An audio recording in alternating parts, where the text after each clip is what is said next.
Blacksmithing in Nebraska. Let's do this. We're in Nebraska, which is all very flat farmland. Like nothing but farms everywhere you see cows and corn.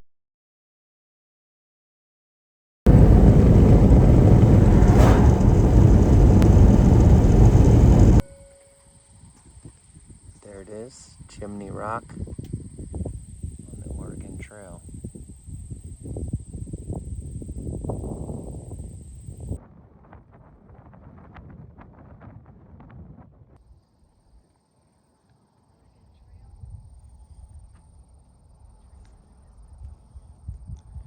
There's a long freight train down there in the valley.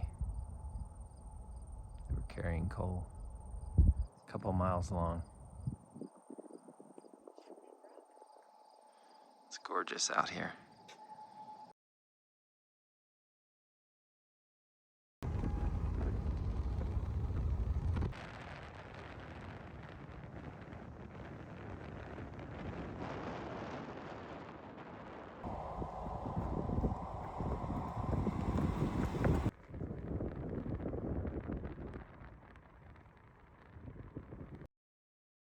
So for the first day and a half of our trip, we were able to do a little bit of sightseeing. We went out west to Chimney Rock, and this is Scott's Bluff. In the 30s, during the Depression, the U.S. government paid a lot of workers to make this road going to the top, which was really amazing because once you get up there, you can see in all directions for about 50 miles. Up on top of Scott's Bluff, which is beautiful. My beautiful lady. It's gorgeous up here. Oregon Trail. Oregon Trail, and Chimney Rock is way back over there. Crazy. Beautiful. I think that town below us is Gilding, if I'm pronouncing that correctly. And you can actually see a view out the other side. It's almost a 360 view from here. Gorgeous.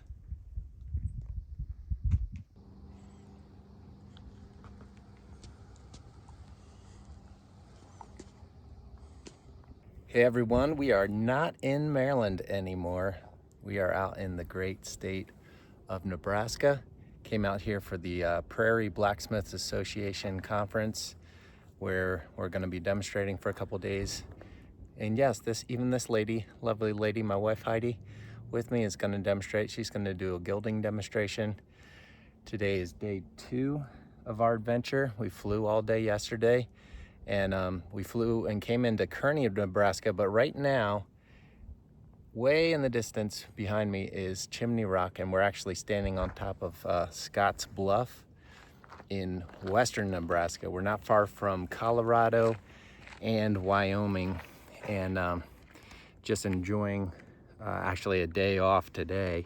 We'll be working, getting ready for the conference tomorrow, and the conference is Saturday and Sunday, and then teaching a class on Monday and Tuesday.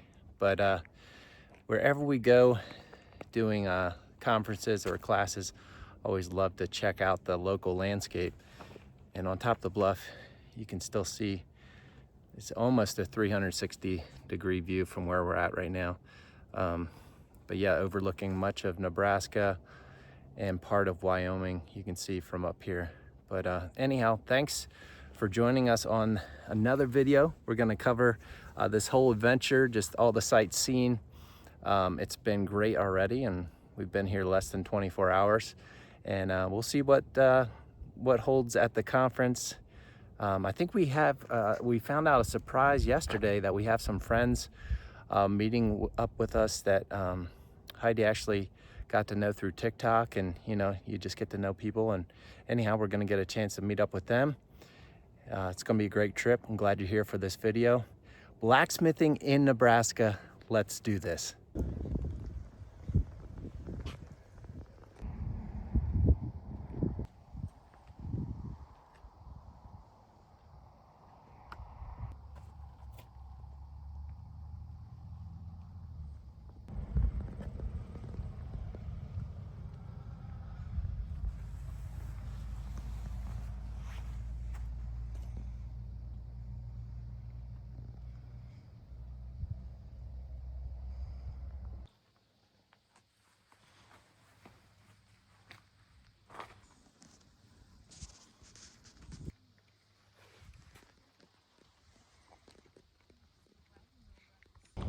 Seeing these wagons is a reminder of how critical having a good blacksmith back in the 1800s and the whole westward expansion would have been.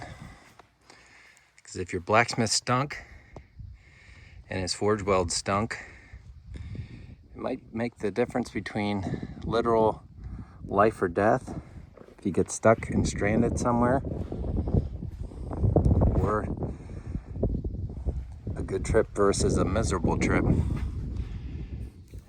These old Conestoga wagons, really amazing. Ton of iron hardware on the entire thing if you really look at it. A lot of wood, of course, but the hubs, all the hardware. Seeing this hardware reminds me back in my apprenticeship, Mr. Molenshot and I reproduced all of the hardware, well, most of the hardware on a Conestoga wagon for a historic group up in Lancaster, Pennsylvania. Even these fiberglass oxen are kind of a neat reminder of what it would have taken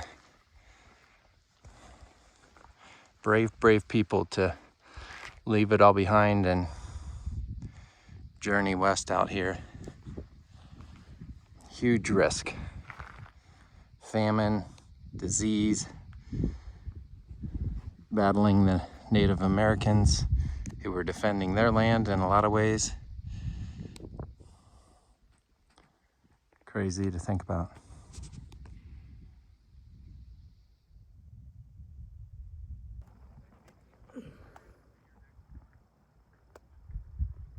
I've been a huge outdoorsman my entire life. What a treat to get to see some antelope out on the plains. This is not something we ever see in Maryland.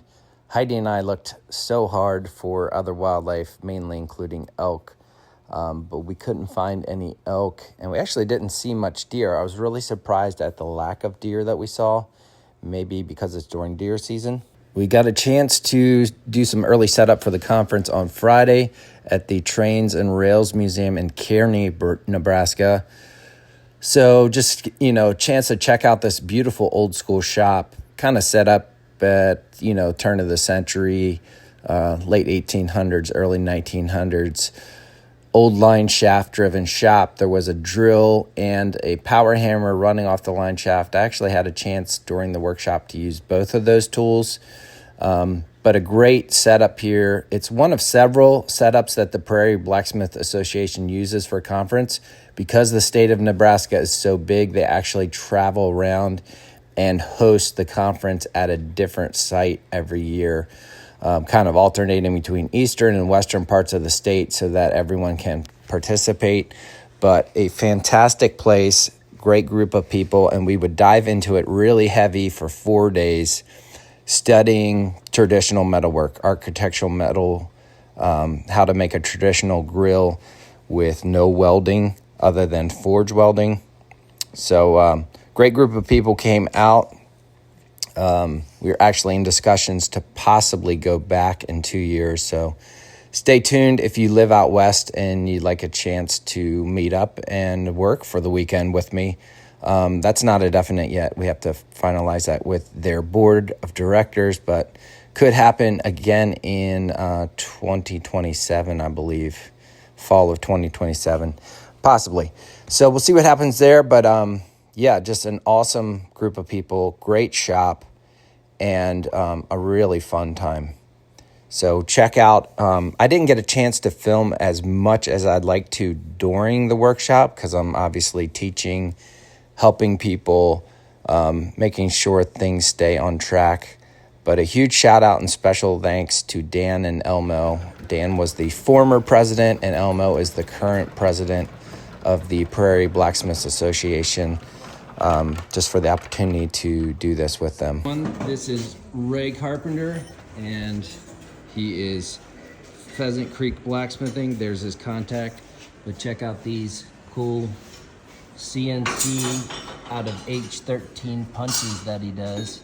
And then this whole set right here is all CNC'd S7. And the neat thing about this whole set is all of these punches are from the Iron Menagerie book, Guild of Metalsmiths. So all these eye punches. It's published by the Guild of Metalsmiths out of Minnesota, and they just republished it within the last year. So all those punches came out of that book.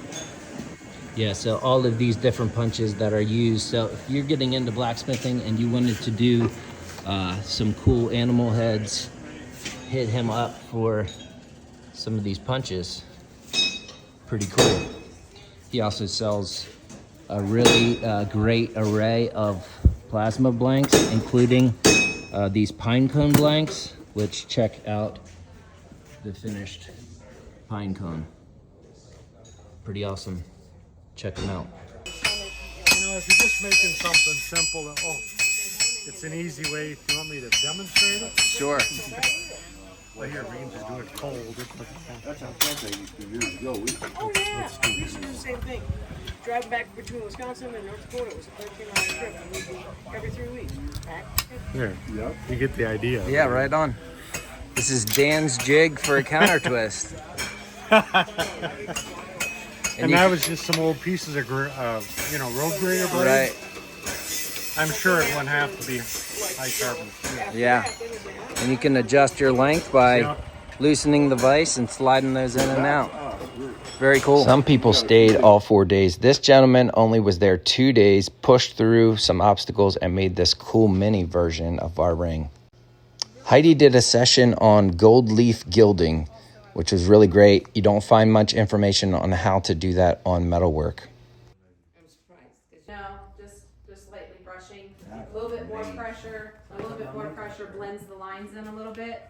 So I don't want to put too much pressure until I know it's covered. Like I'll do very light pressure until I know that I don't really have any glue exposed, because I don't want to, like I said, you don't want to ruin your brushes.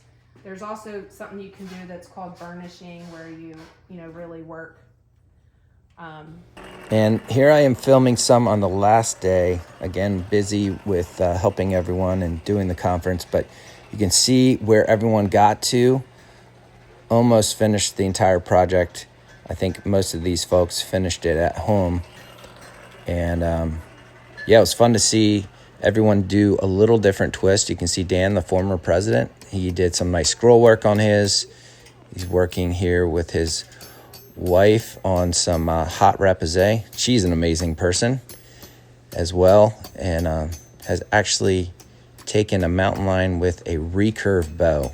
They are fascinating people. But that's what Heidi and I love about doing events like this, traveling around, is meeting people.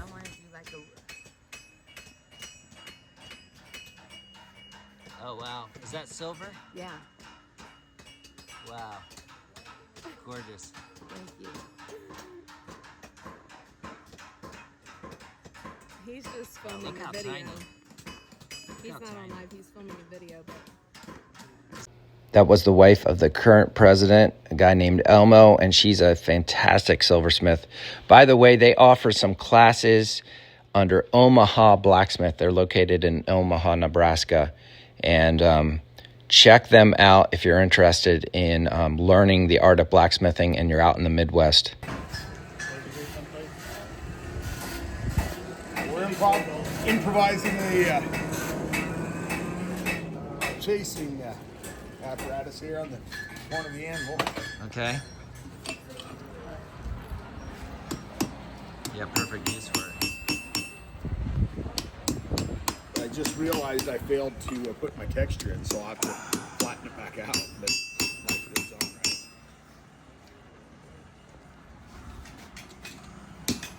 Heidi and I have said many times that the biggest blessing in life are the people that you get the chance to meet, work with, in this case, do some teaching with, and what a great group of people.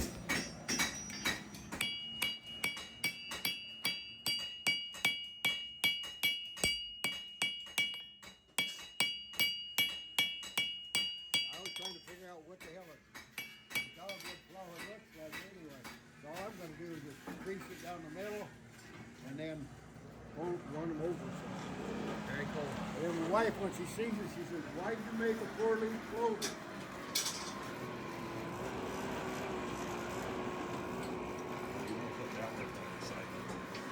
This is for YouTube, but I'll crop out anybody who doesn't want to be on there. Yes. Yeah, I've been wanting to do a video on that. Yeah.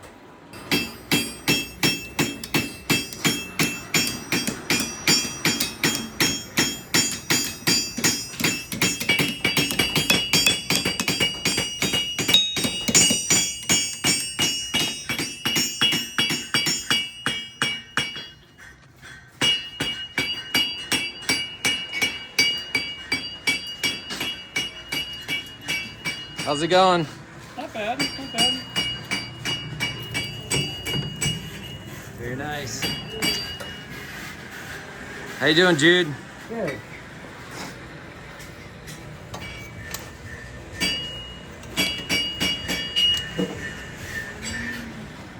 Yeah, sometimes holding stuff's hard. Yep. I just don't like holding It's like the first time somebody told me about a convenience bin. tongue. Why didn't you tell me that years ago? This is Jude's grill. Jude is 17, taking a bunch of classes. He's killed this project.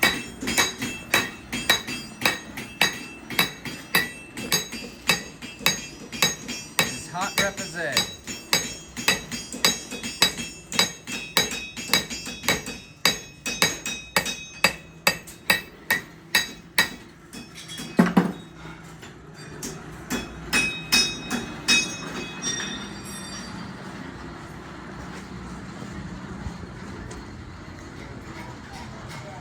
Bunch of cool old coal forges, and we were using this one, old grinding wheel there, power hammer. I think they're selling this one, by the way.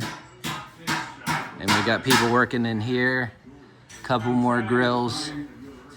Check this work out.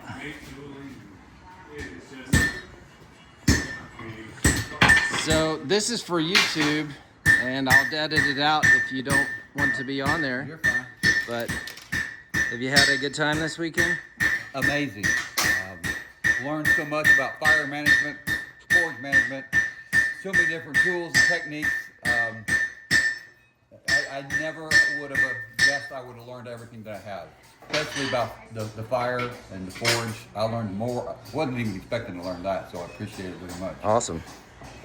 I already got ideas on what I'm going to do here as far as things at home, so I'm going to do this again because I definitely don't like these, but I learned a lot. Okay. So I'm going to make another one of these just for practice, and then I've got some stuff I'm going to try and make and hang it on the wall or maybe sell it. I don't know. Very cool. I appreciate everything you guys have done. Right back at y'all. Great group of people. Great group, great project. I have to admit, when I came in and I saw this project, I was like, I have nowhere near the skill level needed to do this. But And yeah, look at thank you that. for great patience and Proved yourself wrong. it's been a remarkable experience. Thank you very much. Awesome. I'm glad you enjoyed it. I enjoyed being here with y'all. Such a great group, and check out this shop. Just like, I'm zoomed out, but like, look how cool this shop is. Kevin over here killing it with Letting his... a width there. I just need to curve it now. Oh yeah, right on. He's getting fancy with the decoration on his center element. He's gonna make a curved chisel. And I demonstrated like the basics of like, hey, heat it up and chisel it. But I encourage everyone to make it their own. And that's exactly what he's doing. And he did a cool little twist on his leaves, which, you know, kind of adds a whole nother dimension. It's a plane change. How I did mine was I just upset that material and spread it wide, but I really like that detail and that change. And that was an accident. Happy accident. Yeah, absolutely. So we had several of those over the weekend, but awesome. Again, beautiful shop. And here with the Prairie Blacksmiths Association.